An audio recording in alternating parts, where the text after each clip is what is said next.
All right, welcome everybody. This is Barney Quincy. We're back again for another live weekly coaching call, and excited to be here today. I hope you are too.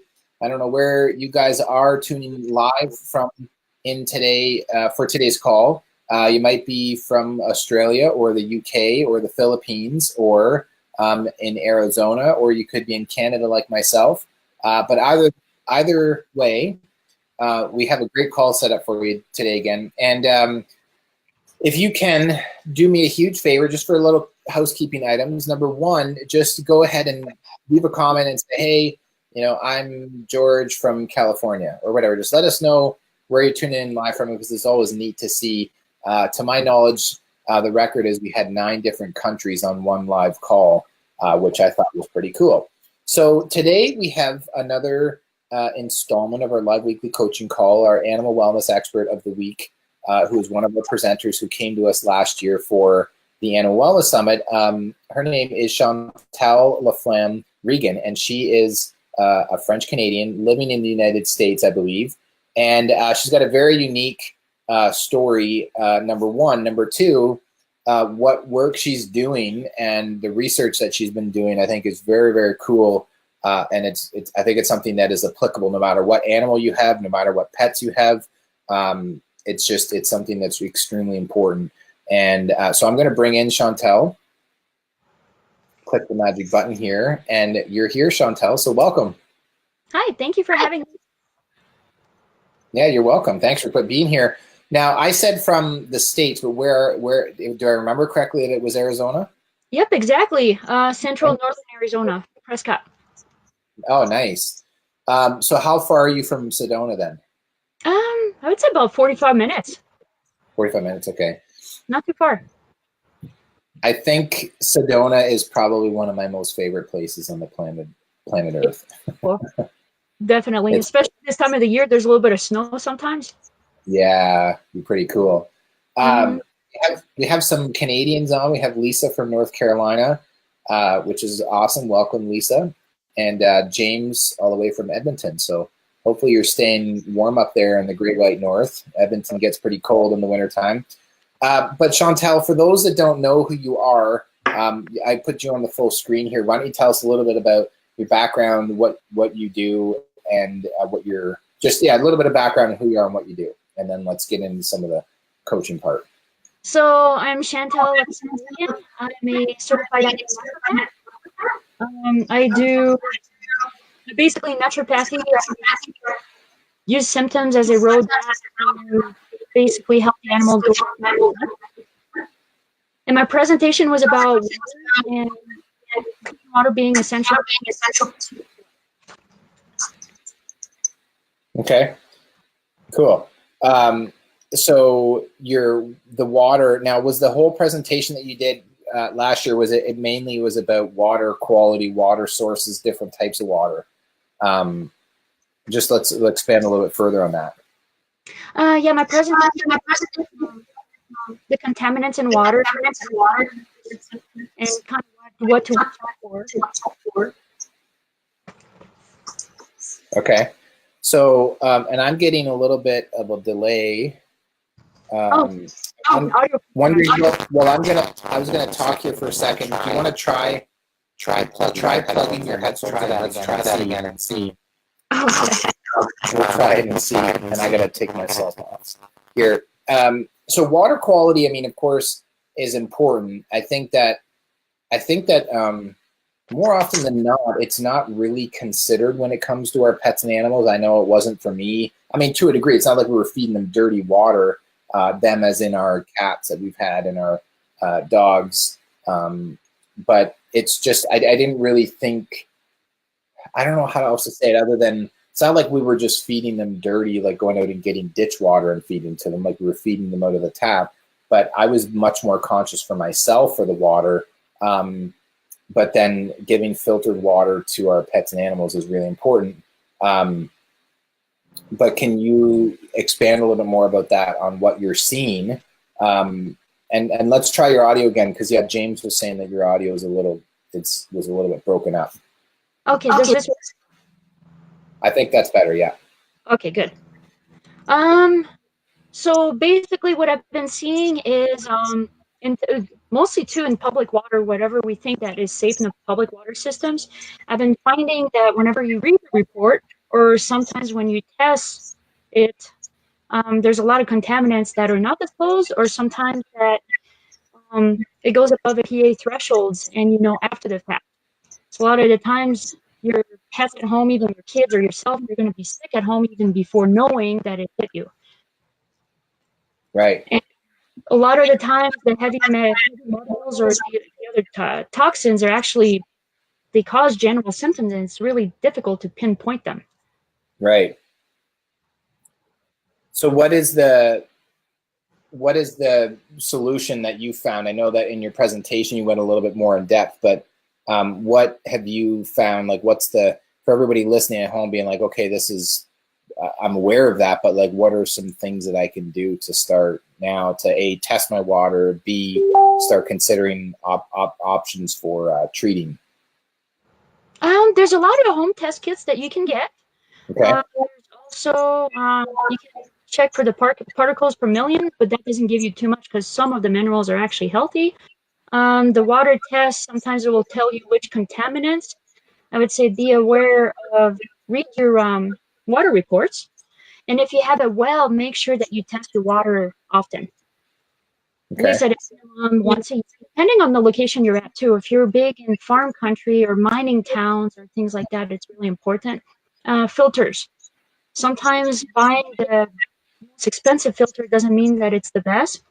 So I would say do your research. The ones that I found I really love, and I'm still true to them today. Yeah. Yeah, and it's just, keep kind of tab on even your vegetation around the house too, because you never know. And if it's contaminated, then you'll see in the vegetation how it responds too. right.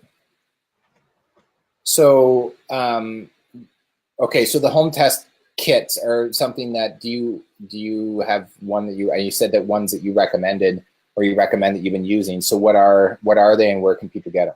The home test kit, I'm not really sure. The ones I've been trying, I'm not true to just one yet. I haven't found one that I adore. Okay.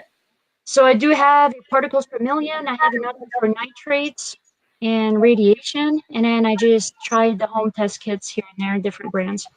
Okay. And do they range? Like, what are they, they like $5, $20, $50, and can you just buy them and use them and do them only once, or how does it typically work? It really depends on all sorts of range. You can get some for $5, and you can get some in a couple $100. There's a vendor here that actually will give you a sterilized bottle, and she'll test it for you for $99. So there's a lot of resources up there. Yeah, so it's good to look. And so what are you mainly looking for? I know that you mentioned a couple things, but just to kind of reiterate again, you're mainly looking for, or pardon me, what are people looking for specifically? Well, in this area, I'm really interested in arsenic and lead. Okay. Especially in the Prescott area, it kind of seems like arsenic's been a big problem for about a decade or more. So that's the main one that I basically focus on, and it seems like their symptoms are so general in all animals, even humans. So it kind of seems like that's kind of my first go point to go to in a local area here whenever I'm helping pets, is focusing on detoxing the heavy metals, basically arsenic. Right. Yeah, because here you can go and do testing and not maybe, okay, so the water, but let's say that someone's not testing the water and they're not really clear on what's in the water, or just thinking, oh, well, I think that it's clean and clear or pure.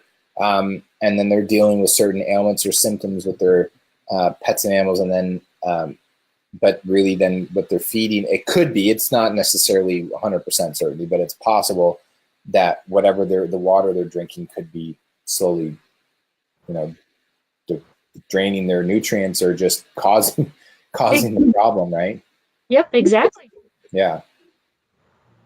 And you said that before, that it changes in the area. So I think that, of course, us all as empowered pet parents and animal lovers to take the responsibility to do some, not only do some testing for ourselves for our own benefit, for just to stay healthy and vital as human beings, but then to do that, we need to do the same test to see what's in our water so that we can be more clear. But let's say somebody tests their water and then they come back and they're like, okay, well, here's the results. Because I think that this is probably where, and I mean, frankly, for me, where if you were to go get your water tested, I feel like I would know what needs to be done. But it's kind of like you go to the gym and you know that you're not going to like the number that it's going to say on the scale, or you might not.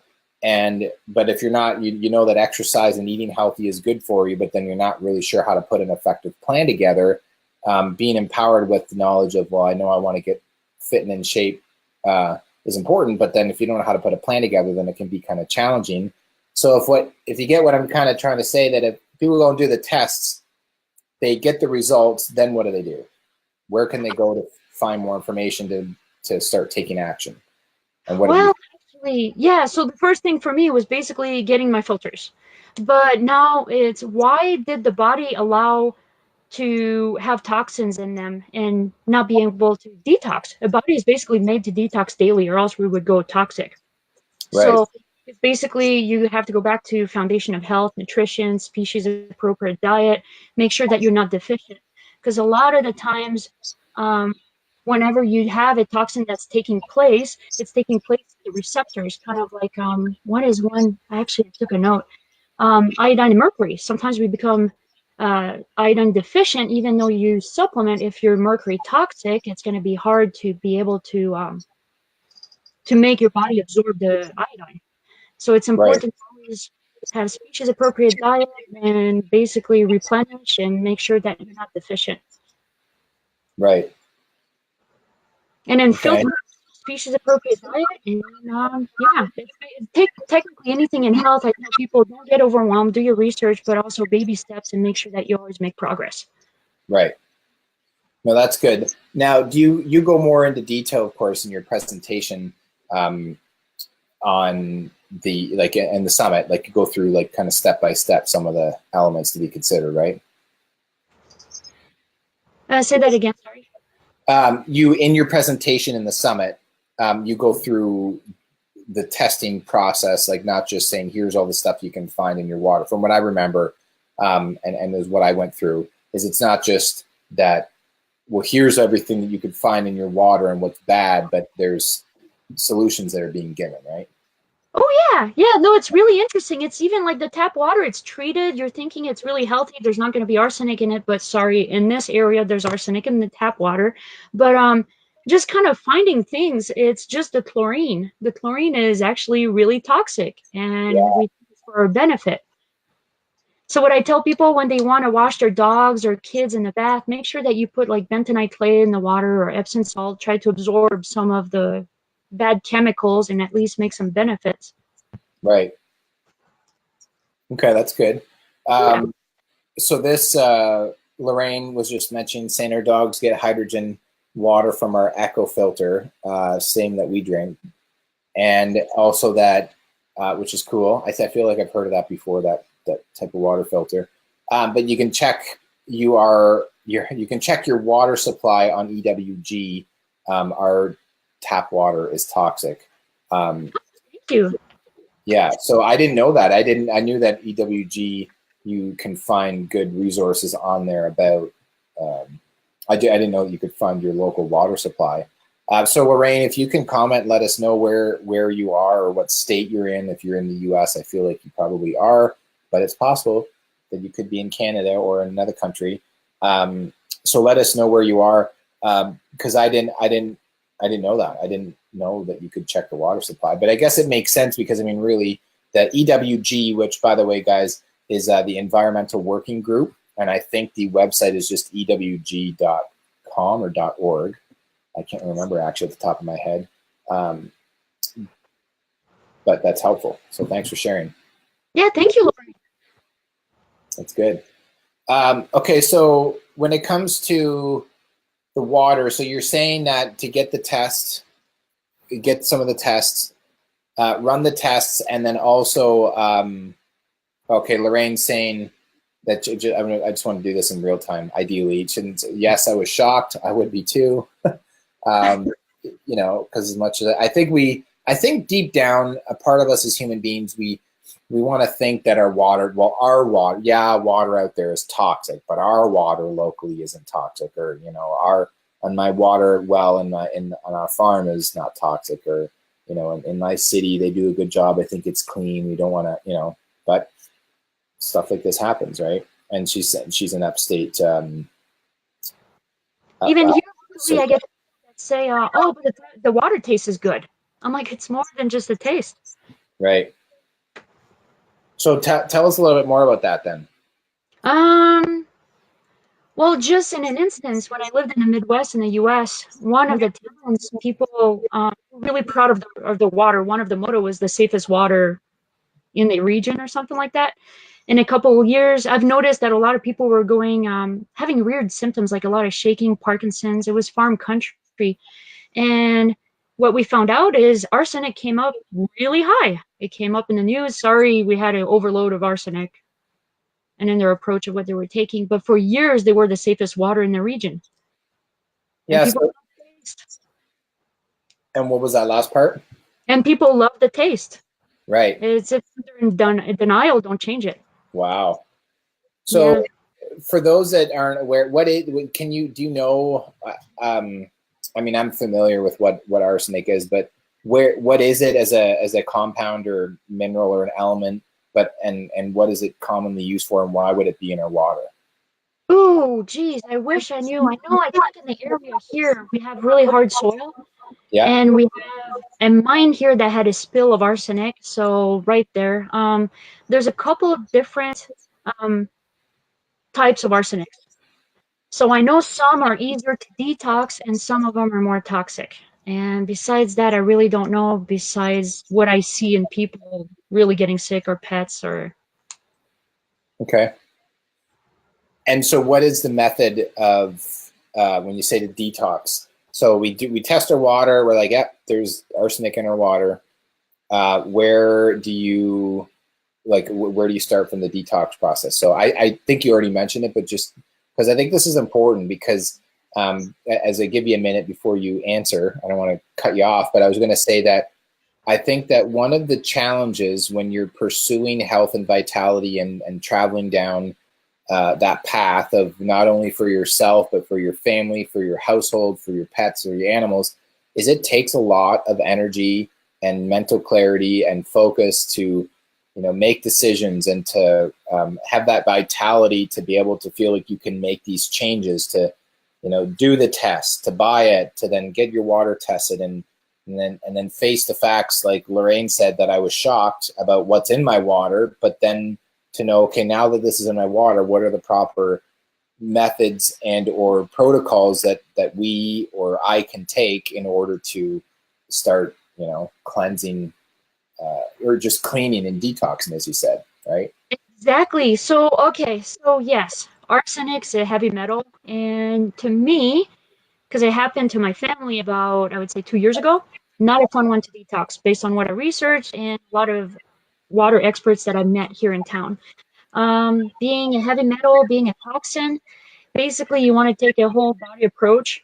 You definitely need to heal the gut. Vitamin D is really important. Always boost the immune system, because that's basically my route to rebalancing the body. Well, obviously, clean water is probably one of the first steps whenever you're dealing with bad water. And just focus on replenishing the body so you fix deficiencies, and so the arsenic doesn't take place of the receptors from good minerals. And then I would say continue to supplement, basically antioxidants, amino acids, good microbes. And what I love to do is basically do periods of detoxing, basically focusing on activated charcoal, DE, bentonite clay, not in cats, but in humans and pet and dogs. Fasting is actually healing. Mm-hmm. So it allows the body to take out the trash instead of focusing on digesting the food. Yeah, there is but there's many things that we can do to continually basically do an environment within the body that you can keep detoxing without having major healing crisis. Yeah, so now you're talking about from a human standpoint. Let me pull this up off of here. But what about the the human side, but and for detoxing and then for fasting. But is that something like, how do you handle that, or would you even go there at all with your animals if they're really stricken with something, or they've been drinking water and they've got all these toxins in their body? What are your thoughts on that? I'm happy you're bringing that up. Never fast a cat. That's really important. Dogs, a 24-hour fast, it's not a bad thing. Just let them gorge one day, and then the other day, just let them starve, and then go back into. A lot of people in raw feedings actually allow their dogs to fast one day. They let them feed though one day, and then let them fast one day, and then continue with normal feedings. Yeah. And then if your dog's not hungry, it's okay to let them just snack or fast for 24 hours, but not a cat. Right. They probably wouldn't let it go that long anyways. Oh, don't allow me.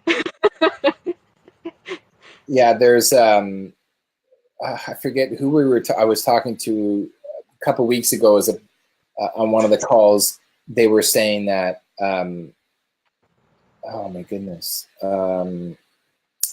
Jane Book about I'm pretty sure about the scent training, and she said something about how where dogs to train their sense of scent even more, that you're not starving them, but you give them food and like let them eat when they're hungry, then they eat, but they get too conditioned. I think this was Jane, and she was saying that sometimes it can be not a good thing for specifically dogs, because the way that they were, like historically, they were like hunter-gatherers, so they would, travel in packs and they would hunt and they would eat, and they're not always meant to, or not meant, but that they're eating on a regular, consistent schedule can sometimes mess them up, or maybe they don't want to eat, and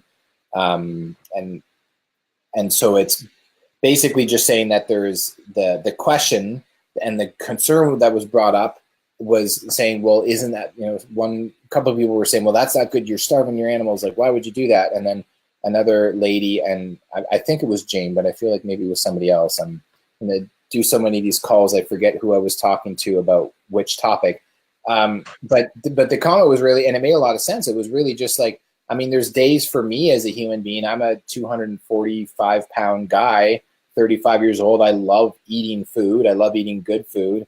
But then there's some days, like on the weekend, where I'll maybe eat one meal in a day, and I'll drink some tea, lots of water, maybe have a coffee. And I feel good, where it's just like my body's natural rhythm to kind of like cleanse out. And so anyways, I think that it's good to factor all of this stuff in, because as we were saying earlier about being empowered with what's in your water, and then knowing, okay, well, that's what's in the water, I have to get that out of the water, first of all, to stop it, and then second of all, to detox our bodies or our pets' bodies. Fasting's a good way, but it's good to know the ins and outs too.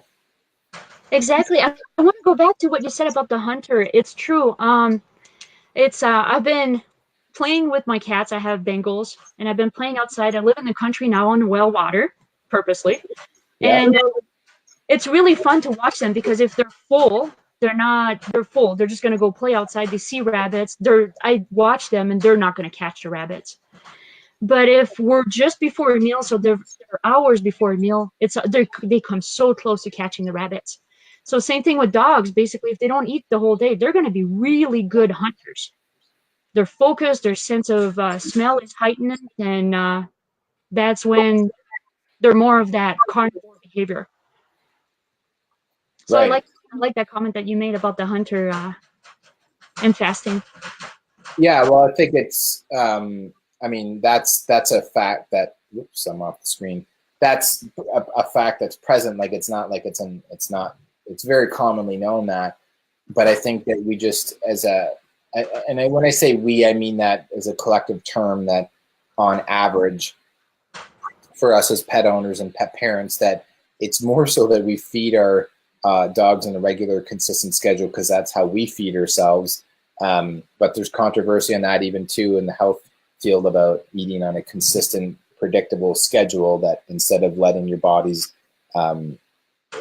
innate intelligence or instincts or intuition guide your eating patterns. But I'd always joke about that with my clients in the gym. They're like, well, if I could just eat whatever, I'd be eating pizza and ice cream and chips and all kinds of stuff that's not good for me, which that's an extreme, but I've had people say that. So, I mean, sometimes within a degree, if we let our animals kind of loose and just let them eat whatever, whenever, it may not always work out the best.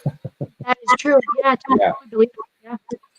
So what are you doing right now? I was just curious about, I know for me personally, I know that I still have a lot of questions about continually learning, but what are you doing in your life? Like, do you consult with clients? Do you do coaching? Do you have a training program?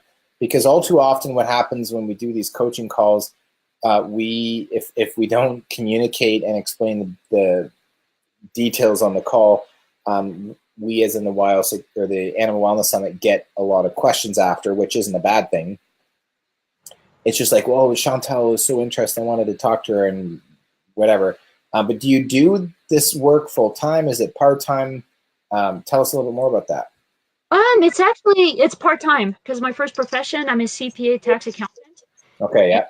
A few years ago, I knew that was not the answer because I need something that's more happy, more passion, more me. And basically, I went back to school for animal naturopathy, and now I'm back to school again for acupressure for animals. Nice. So that's what I'm doing, but also being locally here, also something that life just happens. Yeah. And when I was a little baby, I got poisoned. I was at the wrong place, wrong time, mining town, and I got me and a family member got poisoned with mercury. So I have basically a lifelong, path of learning how to detox and how to handle heavy metals. So I think that's why I kind of have a passion. And I don't know if it's why I'm stuck here. Not stuck, but basically seeing so many pets going through arsenic issues. Right. So now that you're saying this, yeah, big problem. We need water filters, but what's the ongoing solution? So yeah, people don't become dark like I was 2 years ago when I found my family, basically my kid, myself, and my pets being sick with arsenic. Right. So now it's basically how to detox, and big problems are basically heavy metals and glyphosate, and basically how to take care of your environment and making your body sufficient enough that it can continually detox. Well, no, that's good. Thank you for that. Just because I just, speaking candidly from my own experience, I think that it's one thing to know that there's an issue, but then there's another thing to know what to do and to know what and how to do to put into place a solution, right? Exactly. Because I think that if you go and get your water tested, and then you're not really clear about what you can do about it or what your options are, then, I mean, really there's a school of thought that it's kind of like, well, what's the point in testing the water? Because it's just going to bring light to the fact of the things that you didn't know before that weren't bothering you. and ignorance can be bliss in that regard. I'm not suggesting that that is a strategy that we all should or could employ, but I experience that in my own life in different facets, and I know that other people do too. Exactly. And the funny thing is, when I found that out, I'm like, oh my gosh, I'm moving. And just going, I'm really interested to see what the website Lauren shared. But I started looking at the EPA Superfund sites, and it's everywhere. The water is being contaminated everywhere. Yeah. So just be happy now and find solutions and live. Well, that's good. So if people have questions for you, because I imagine that they will, where can they find out about you? Oh, thank you. My website is mindanimalspirit.com. Okay. And then basically my phone number, my email is mindanimalspirit@gmail.com. Okay. And then my phone number, 928-707-2784. Okay.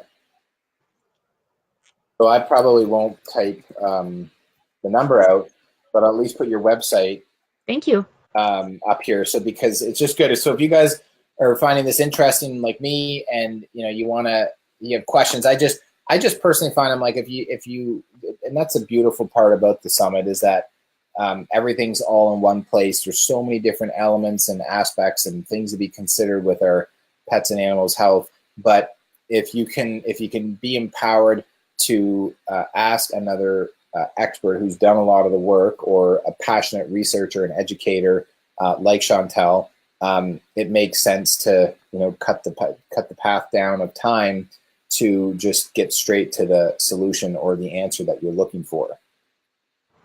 And oftentimes, I'm saying that because I'm a coach and I pay for coaching myself.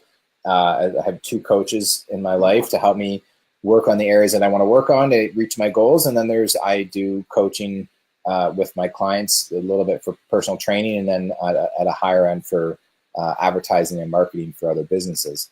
And I just think that the neat part about that's why we call these live weekly coaching calls, which is just neat because if you guys have questions, by the way, I think I mentioned this before, but if you're hopping on now, I know that some of you on here just like to observe and just to watch and listen. And if you don't have a question, then that's fine. But if you have a question, ask Chantal, and we'd be happy to answer it for you. And I'll make sure to put up Chantal's website. So mindanimalspirit.com, right? Yep. Thank you. Good. Yeah, and I can't really check it out here right now, but the website is below that Lorraine posted about the water filter. It looks like, I don't know for sure, but it looks like another, I've seen some of those, like the Kangen or the Kangen water filter. I don't know if that's what they're called, but where it's hydrogenating, putting hydrogen in the water and cleansing the water. I know that right now, the most often people just have RO or reverse osmosis filtration systems, but then there's other types of, cleansing, but then there's other types of filters like charcoal and UV and different layers that can be put in for whole house filtration for your water supply. The interesting thing is my location. When I found the water filter that I was going to go with, I wanted the whole house water system. And the lady, I love her honesty. She actually contacted the manufacturer because she used to live in Prescott. And she told me that if I bought the whole house water system with the water report that we have, I will have to change the filter so often that it will become too expensive. So she told me, filter, kitchen filter, and just add those little filters. Oh, okay. So that's good. So you basically would put them on your sources. Exactly, instead of the whole house. Right. Well, that's good. Pretty interesting. It's because they become really expensive. So if you have really bad water, but the water report that she had pulled that year was pretty awful, though. And when was that? 2016. Okay. Yeah, it was. Yeah, that's the one that woke me up. Yeah, that's not that long. It's only 2 or 3 years ago. You think, what does it look like now? Has it gotten better? Have you done any recent testing? No, I'm on well now. So no, I haven't. But you've done the testing. So if people are on well water, you recommend doing it how often? Let's see, at least at a minimum every year. And then if you get the little home test, might as well do it every so often, every month or quarters, so you can kind of get used to or see a pattern. Right. Professionally done, maybe annually, I would. Okay. Because it's really sad. There's one location here that's about 30 minutes from here, and people love the water, and especially the older generation love their water, but all of a sudden their health decline, one spouse dies, and then you hear the kids, I don't know, I think it's the water. Well, yeah, it's the water. Yeah. And then, of course, they test it, and yep, it's not like it used to be a decade ago. Yeah, it definitely can get to the point where you don't be fearful all the time of thinking like, oh, I just can't drink any water anywhere I go or whatever. But typically speaking, it's good, just a better bet. I mean, for us, when we travel, I like to make sure I get some filtered water. But still, I guess you just got to look at if you get filtered or like bottled water that's been filtered. But I mean, I've gone to restaurants before where you taste the water and sometimes it's just unbelievably horrible, and then there's other times where it tastes good. Yeah. So Chantal, I'm gonna try. I'm gonna take you off the screen for a second because I think your screen's there's been a little bit of a delay. So Okay. can you refresh your browser, and I'll take you off the screen. So when you refresh, then you might get kicked off for a second. But yeah. So well, Chantal's going to come back on here. Lorraine, thank you for posting that. It's interesting.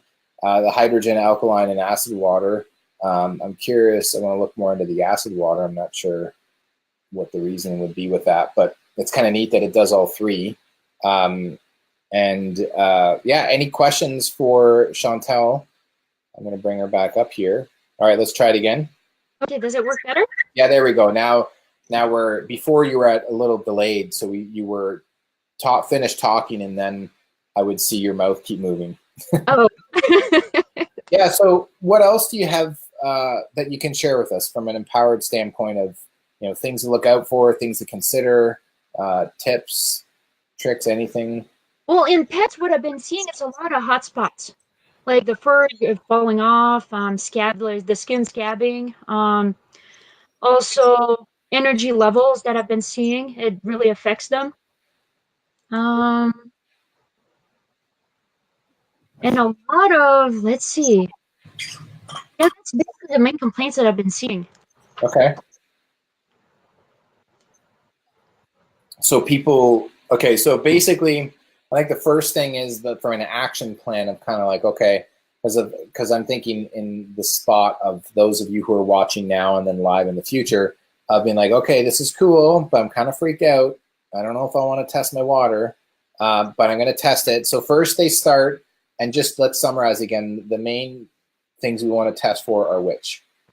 I would say chlorine, fluoride, arsenic. Lead's a good one. A lot of in the U.S., there's a lot of places that lead is a problem. And you said glyphosate, that was another one? Glyphosate. Yeah, actually, glyphosate strips the nutrients, so you become deficient too. Okay. And did you say another thing, or you said glyphosate? Glyphosate. Okay. Yeah, so actually it strips the minerals from the body. Right. Okay. So we do the tests, which they can find more information about the tests in your presentation in the summit. But for those that are not members, to help them, because some of you guys watching this that are not VIP members, you might be like, okay, well that's great, but I don't have access to the training anymore because it was on the summit. Which, on a side note, you can join anytime as a VIP member for less than $1 a day to be part of the paid community, so you have access to all the trainings. But in the interim, until when and or if you do that, Chantal, to test those 5 elements or test the water for those, some of the tests are, can you correct me if I'm wrong, or if I remember correctly, that some of the tests will test for 1 or 2 or 3 of those things, or are they all 5 like separate tests? Well, yeah, it depends. I think you can buy tests that will basically have a general little bulk one, or you could have a test for a specific one. It depends how much money you want to spend. But I do think if you do go with a professional, usually out of town, I do have a trusted source here in town though. But sometimes just sending out the third-party testing is a good idea. It's more expensive, but you can actually have a more general test. A lot of the times is you might suspect something and you don't test for a whole a wide array of contaminants, you won't know that it's, it could be a contaminant. One of them would be bacteria in the water. Years ago, when I lived a little bit south from. Did you say say that again? Diphtheria? Bacteria, yeah. Oh, bacteria, okay. Over a decade ago, I lived a little bit south of Phoenix, and it's Phoenix. I should have known, but that's when I was waking up. Is water, tap water. You didn't think that it was bad, but you feed that to your kitten, and your kitten gets bacteria. Or the immune system goes down, and then you're dealing with diarrhea and things like that. And it was all from the tap water. Wow. So bacteria can be an issue too. Yeah, yeah, it's more than, I mean, my dog, Skippy, not like I wasn't drawing and blanking his name, but I was thinking of when this happened. But Skippy was my German Shepherd Husky cross, and he was an amazing dog. And I had pictures of him. Anyways, just growing up in the farm, he was like my buddy when we were growing up in the farm, and he actually, and yes, we are, Pat. If you would like to post your question, just post them here, and then if Chantal can answer it, then she most certainly will, or I can answer it if it's for me. But basically, he died of, if I remember correctly, leptospirosis or lestoporosis.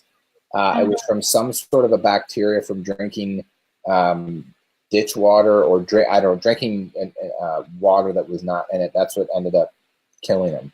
And it was just, I remember the day that I left for school and he wasn't doing good and he was laying down in his, at that time we had a nice big doghouse inside the barn. And I just remember going to school and then when I left, I didn't want to, but I was young. I don't know how young I was, but I remember thinking like, oh, he'll get better. But a part of me knew like that was the last time I was going to see him. And then I came home and Skippy wasn't there anymore. And I just say that because, you know, I mean, it was a long time ago, but on the other hand, I think about it. I'm like, if he just had if he didn't drink that water, that he would have had more life left. So, and I just think that it's a challenge to not get too overwhelmed by the dark side of like, oh exactly. My goodness, the water and everything. Like, I can't drink water, and I can't do anything because it's going to really affect me. But on the other hand, being empowered with knowing what's in the water and then start taking the steps towards fixing it and improving it is important too. Exactly. That's my whole goal too. When I got really dark a couple years ago and trying to find solutions immediately for the family, when I stopped focusing on the dark, I was able to focus and see the problems in pets locally. And then, of course, when people would come and I'd say, yeah, humans too. Yeah. So it's just don't focus on the dark, take proactive approach and boost your immune system. Yeah. Fix deficiencies, boost the immune system, and detox.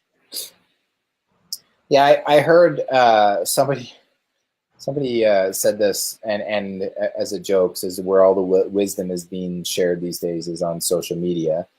Total Canadian sarcasm there, because anybody and everybody. The nice part is on Facebook. Anybody, you can post your stuff and your opinions, but that's also the dark side too, where anybody with an opinion can post their stuff on social media and or like create an image or write an article or a meme or anything, write stuff on the internet. But they said that, oh, well, our body, we don't need, essential oils or other methods in order to help our bodies detox because we're naturally created and designed to do that anyways on our own. And I got to thinking about that. I was like, you know what is fun? At first, they were kind of making fun of the holistic health movement and or just the approach of helping to facilitate detoxification in the body. And at first, I thought, that there's actually some truth to that in the sense that in an ideal world, our bodies are built vital and strong and healthy, and that we do have the physical ability for us to naturally detox. But when we're constantly getting bombarded and there's all this stuff coming in, and depending on how we manage our diet, lifestyle, exercise, nutrition, our thoughts, all of those things, it can make it challenging where our bodies just get slowed down, and that happens to our pets. And I know that's again a common understanding and common knowledge, but then the action on the other side of what things to do in order to help improve or to decrease the level of toxins in the body. That's where that's where I've gotten hung up myself, and I see others where they get all this information and then they just get overwhelmed and don't do anything. Exactly. And then the other thing too, we're exposed to things that we weren't exposed a century ago. We have 5G left and right. We have toxins everywhere. It's a lot of stuff that's out of our control.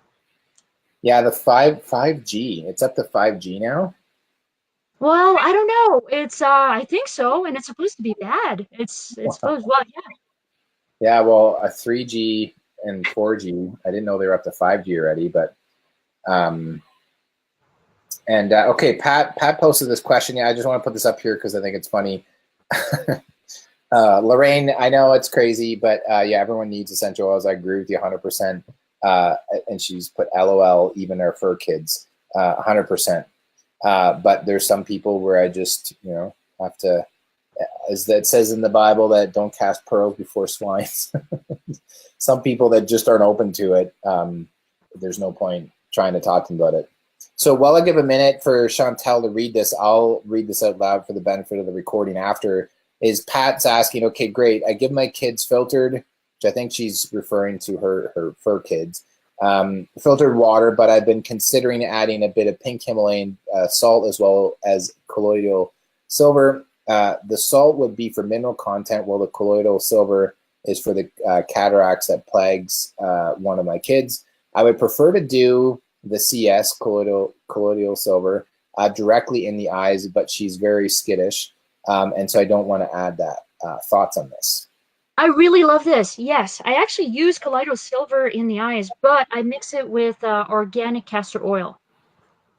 Okay. And whenever, because I test things on me first before the kid or my fur babies. So basically, what I found out with castor oil, while your eyes are actually getting clean, so it'll take a few days, sometimes a couple weeks, your eyes will sting a little. So of course, your fur baby's going to be skittish. But I do mix colloidal silver and a castor oil, and now it doesn't sting anymore. I've been doing that for years, and it's fine. And I do that when they have eye infections or things like that. The pink salt, what I do, I don't like to force my animals any type of supplements like this. So I'll give them my filtered water, and then I'll have a different bowl, and I'll put I like my Celtic salt. So I'll put Celtic salt, and then I let them decide. Usually animals should be smart enough to actually know if they're deficient in something, and I'll seek the water that fits them best. That's my take. Right. No, that's good. That's so you just give them, essentially, if I heard you correctly, is that you give them the option. You set out both bowls, and then give them the option to kind of choose which one they want to drink. Exactly. The ratio, the Celtic salt, I don't put too much. Okay. It's a good pinch in my little pet bowl. Yeah. Colloidal silver, I put a little 1 ounce of castor oil in my amber bottle, and then I'll put a dropper of colloidal silver in there. Okay. Kind of play it by ear, and it works beautifully. And you were referring to the colloidal silver or the colloidal silver in the mixed with castor oil for the eyes. Okay, cool. All right. And then so enzymes are really important for the eyes too. So where was that? Enzymes. Oh, were you looking at Lorraine's question here? No, what's Lorraine's question? Thank you so much, Lorraine. I've read some of your comments, and I wanted to say thank you. Okay. Oh, here, she was just saying that my Boston Terrier has a bulging disc in his neck. One of the things I've been doing is massaging Frank. That's essential oil speak for frankincense, and not a guy Frank. And Copaiba, and certainly helping along with a probiotic and omega-3. Any other ideas? Oh, geez. Yes, really. The bulging disc. Is it inflammation or what's going on? Yeah. Okay. Duplicated. So no, yeah. Geez, I love those 2 essential oils. Geez, massaging is really good. What is it? Is it do you know if it's a growth, or is it something that's displaced, or would your puppy need chiropractic care? Yeah, I would agree. I think what this is the challenge when we're doing these live is oh, she said, yeah, not really sure, but just about the timing of the comments when they come back through. But I would say from my perspective, I'm not an animal wellness expert per se, but I am in the human health field, in corrective exercise background, and for the most part, it's a very strong carryover to animals. But I think that I would certainly, if you haven't already gotten checked out by an animal chiropractor, I would do that. So you're in South Carolina. I know Chicago is probably too far of a drive, but I know Dr. Erin O'Connor is amazing. And she gave us a website that you can find an animal chiropractor in your area. Do you know what that website is, Chantal? I could probably find it because I sent it to one of my pet parents. Okay. But yeah, I would say definitely a chiropractor, and then acupuncture, acupressure helps a lot too. But chiropractor first. Yeah. Yeah. Okay. So she just was just finishing off saying that you have a large Dobie, and we think they were rough playing. Just like siblings growing up, right? My brother and I did our fair share of damage to each other. That's true. Growing up. I remember that with my brothers. Yeah. So yeah, I guess a chiro would be good. And again, it's kind of like to go down a little bit of a checklist. To you're using the oils, which is great, and you're doing some of the other things. But I kind of liken it. My simple analogy of when deciding what to do is, if it's soft tissue, what are some of the things that you can do, or if it's muscle or ligament related, then I find the oils work extremely well. But when it comes to the bones or a misalignment, it's kind of like, you're driving down the road and the car is really bumpy, and as soon as you let go of the wheel, the car just takes off and goes over towards the ditch. But you can change the tires, change the paint, change the interior, all you want, but that's not going to change the alignment and the smoothness of your ride in your vehicle. So I'm just using an analogy here, that in the body, if there's still an alignment, there's something that's out, that's where an adjustment on the even though the adjustments from a chiropractic standpoint is adjusting the subluxation or the misalignment of the bones and or the joint, allows the nervous system to do its job. But I think that if you did a chiropractic adjustment and it kept persisting, then you just basically have to kind of go a little bit deeper. But I just wanted to say that if it's soft tissue and there's other things like some of you said, the hot spots, Chantal, that as you found out was coming from what they were drinking, what was in their water that they were drinking. But if it's a bulging disc or there's a joint related issue, then I would say get them to an animal chiropractor as soon as you can. I really like the story about the car. That makes a lot of sense. Yeah. I just would say that because I've had clients who would be against going for whatever reason. Maybe they had a bad experience or they just don't want to go, or I'm not sure. And I'm like, okay, that's fine. You can get all the massage therapy in the world and physiotherapy, but until you get that structure aligned, you'll just keep burning off the tires because this tire is going to wear out before this tire. And that shows up in an imbalance in the body, and then the body develops compensatory mechanisms, so it compensates. And the same things that happen in the motor system or the muscles and the nervous system for animals is for the most part, I don't have clinical or scientific data to prove this, but just at a basic level, it will persist. So once you get the structure in balance, then you can work on your soft tissue, your energy work, your Reiki, your essential oils. But it doesn't mean that you can, in the interim, like the animal touch presenters that come to mind are Carol Cometer and Megan Aero as part of the animal wellness team. And so if you want to look more into that, then check out their presentations. But anyways, it comes back to the water. And we got on this topic all from the water. But it just goes into showing, Chantal, I think really, like you mentioned, the solution is to first identify the problem in the water, right? Yep. By the testing, then look at what can be done about removing it as to what would be the best filters, and then just keep layering in the other things that can be added to your health and wellness plan. Exactly. Yeah. So do you have any closing words of wisdom for us as we wrap up today? No, just don't go dark and seek knowledge and baby steps. and you'll That's get good. health. Yeah, that's good. I think that it is the baby steps. I think is key because, as I said earlier, I know that I've resisted making certain changes in our health, in my health and well-being, but more so from our family to our animals and our pets. There's just there comes a point where our mental bandwidth or perception of our mental bandwidth will only allow us to make. It's 14 hours. Pardon me.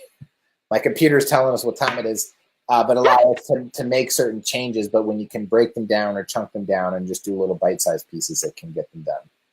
Exactly. Yeah. The overwhelm could actually scare people away. So baby steps are important.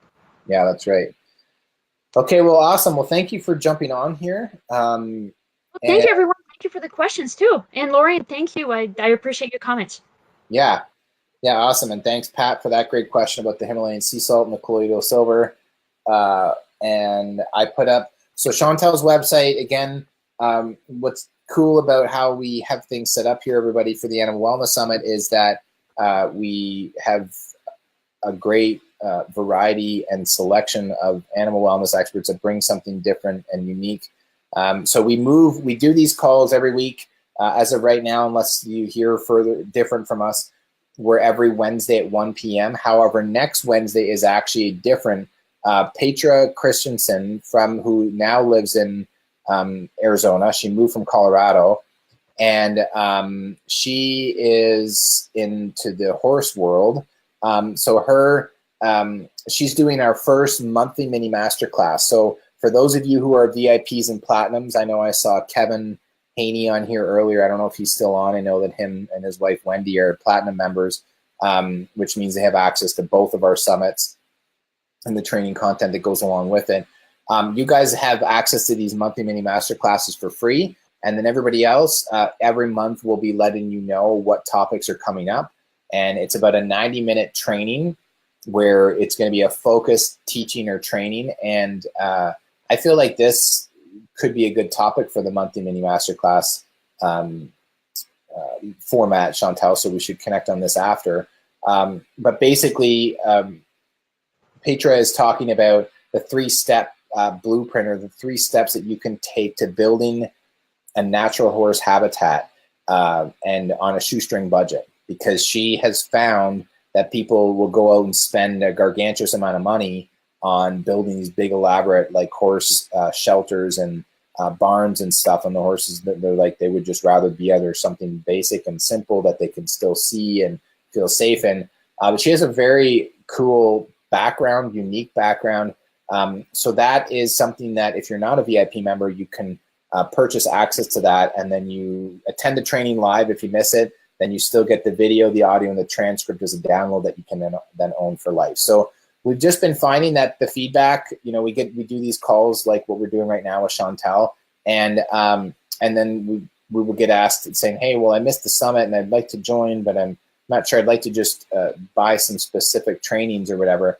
And so that's what we're doing. We've just been listening to your feedback. So I look forward to you guys coming on, for those of you who want to join us next week. And then that means our live weekly coaching calls, as what we're doing right now in the format, will resume the week following, so 2 weeks from today. And again, Chantal, thank you for taking and making the time. I really appreciate it, for being with us today. Thank you. I appreciate it too. Mm-hmm.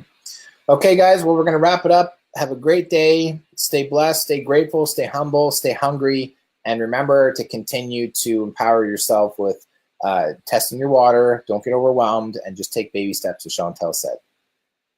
Have a great rest of your day, and we'll talk to you guys soon.